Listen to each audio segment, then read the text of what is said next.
তাহলে মহাপ্রভু শচীমাকে বলছে, মা তোমার কাছে একটা আমার নিবেদন কি, একাদশীতে তুমি পঞ্চশস্য গ্রহণ করবে না। একাদশীতে যেন পঞ্চশস্য গ্রহণ করবে, পাপ তাদের কাছে আশ্রিত হবে। এই জন্য ধান, গম, ভুট্টা, সরিষা জাতীয় একাদশীতে বর্জন, এগুলো খাওয়া যাবে না।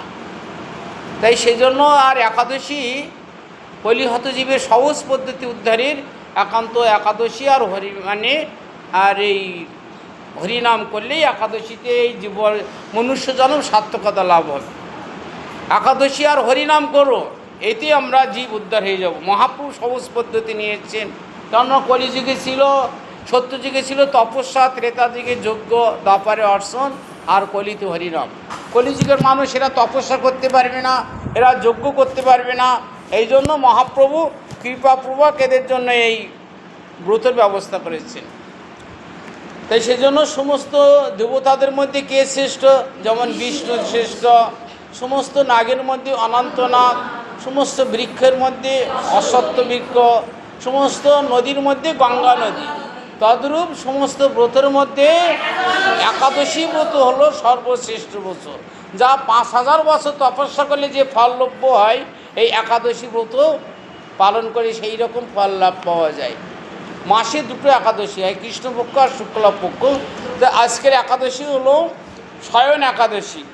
আজকের থেকে ভগবান এই শয়ন করে যাচ্ছে, সেই জন্য আমাদের দামোদর ব্রত মানে চাতুর্মাসের ব্রত এই পূর্ণিমার থেকে শুরু হবে। পটল, বেগুন, পুঁই শাক, লাউ এগুলো চলবে না, কলিম শাকগুলো চলবে না। তাই যাই হোক, বামন মাস, আষাঢ় মাসকে বৈষ্ণবমতে কী বলা হয়? বামন মাস। ওই যে আষাঢ় শুক্লপক্ষে শয়ন একাদশী। ভবিষ্যতর পুরাণে যুধিষ্ঠির শ্রীকৃষ্ণ সংবাদে তথা ব্রহ্মা নারদ সংবাদে আষাঢ় মাসে শুক্লপক্ষে একাদশী শয়ন বা পদ্মা একাদশী নামে অভিহিত। শ্রী যুধিষ্ঠির শ্রীকৃষ্ণকে প্রশ্ন করলেন, আষাঢ় মাসে শুক্লপক্ষিয়া একাদশীর নাম কি, কিভাবে এই ব্রত পালন করতে হয়? তদুত্তরে শ্রীকৃষ্ণ বলেছিলেন, হে রাজন, এক সময় দেবর্ষি নারদ ব্রহ্মার নিকট ঠিক একই প্রকার প্রশ্ন করেছিলেন। তদুত্তরে ব্রহ্মা নারদকে যে কাহিনী বলেছিলেন তাই শ্রবণ করুন। এই সংসারে একাদশীর নাই পবিত্র ব্রত আর কিছু নয়। এই বিষ্ণুব্রত পালনে সকল পাপ দূরীভূত হয়। যে ব্যক্তি এই ব্রত পালন করে না সে নরাধম, তাকে নিরয়গামী হতে হয়। ভগবান শ্রীকৃষ্ণের বিধিবিধানের জন্য এই ব্রত পালন করতে হয়। পুরাকালে সূর্যবংশে প্রবল প্রতাপশালী সত্য প্রতিজ্ঞ মানদাতা নামে এক নিরুপতি বাস করতেন। নিরুপতি মানে কি? রাজা। রাজা বাস করতেন। তিনি তার প্রজাদের নিজ পুত্রের ন্যায় স্নেহ করতেন। তাঁর রাজ্যে কোনো দিন অভাব, অনটন, এমনকি কোনো প্রকার আদি ব্যাধি পর্যন্ত দেখা দেয়নি। এইরূপভাবে বহু বৎসর অতিবাহিত হওয়ায় সত্য দৈব বিড়ম্বনাবশত কোনো অজ্ঞাত পাপ কর্ম ফলে ওই রাজ্যে 3 বৎসরকাল অনাবৃষ্টি দেখা দিল। 3 বছর আর বর্ষাদি হয় না। অন্ন অভাবে পূজা পার্বণ, ধর্ম, কর্ম, যাগ, যজ্ঞ আদি শুভকর্ম সব লোপ পেয়ে গেল। হাহাকারগ্রস্ত প্রজাগণ রাজার রাজ দরবারে উপস্থিত বলতে লাগলো, হে রাজন, কৃপাপূর্বক আমাদের 2-4টি বাক্য অবধান করুন। শাস্ত্রে জলকে নার বলা হয়। জলেতে ভগবান আয়ন অর্থাৎ বাস করেন, সেই জন্য ভগবানের এক নাম নারায়ণ। তিনি সর্বব্যাপী মেঘরূপে অবস্থান করেন। বাড়ি বর্ষণ করে অন্ন উৎপাদন, অন্ন থেকে প্রজা উদ্ভব হয়। সেই অন্ন অভাবে প্রজাগণ মৃত্যু মুখে পতিত প্রায়। হে নৃপশ্রেষ্ঠ, এমন কোনো উপায় করুন যার দ্বারা প্রজাগণ সুখে শান্তিতে বাস করতে পারে। তদুত্তরে রাজা বললেন, তোমাদের বাক্য সত্য। শাস্ত্রে অন্নকে ব্রহ্মময় বলা হয়। অন্ন হতে সমস্ত জীব ও সমগ্র সংসার উদ্ভূত। এ বিষয়ে পুরাণে বিস্তৃতভাবে বর্ণিত আছে।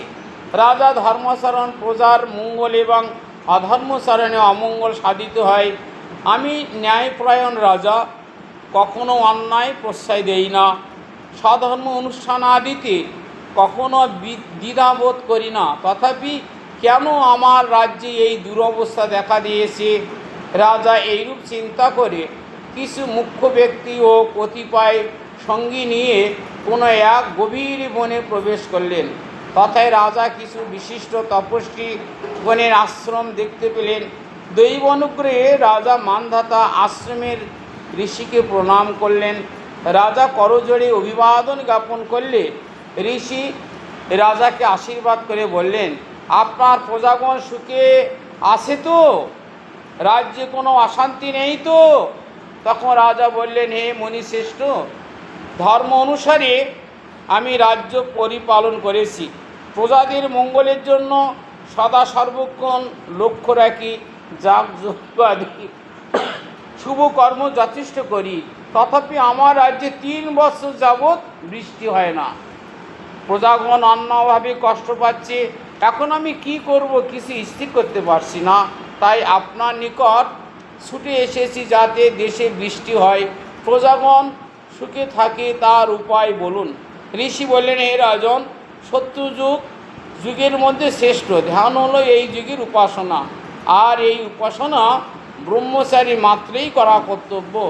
সত্যযুগে ধর্মচারী পদে পূর্ণ। হে রাজন, আপনার এই রাজ্যে কোনো এক ব্রাহ্মণেতর শূদ্র তপ করছে, তার এই অনাধিকার চর্চার ফলে আপনার এই রাজ্যে অনাবৃষ্টি দেখা দিয়েছে। অনাধিকার যিনি অধিকারী ব্যক্তি তিনি করলে মানায়, সে একটা গল্প আছে। সেটা গল্প কি, একসময় এক গৃহস্থের বাড়িতে একটা গাধা আর একটা কুকুর ছিল।